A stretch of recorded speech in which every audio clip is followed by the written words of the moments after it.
Hello everyone, we are here in Chengdu for FAW TRUCKS 2026 Global Partners Conference.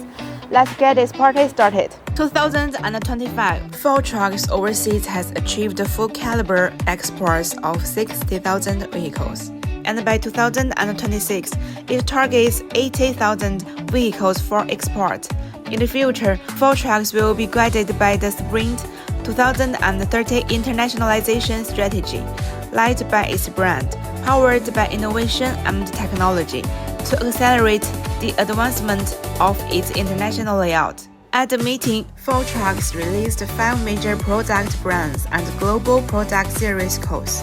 These are FAW TRUCKS counter models. These are FAW TRUCKS DORTRON models. These are LITRON trucks, mainly light trucks.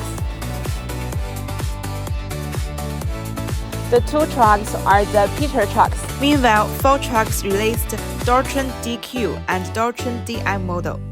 Which truck caught your eyes? Drop the comments below. See you next time.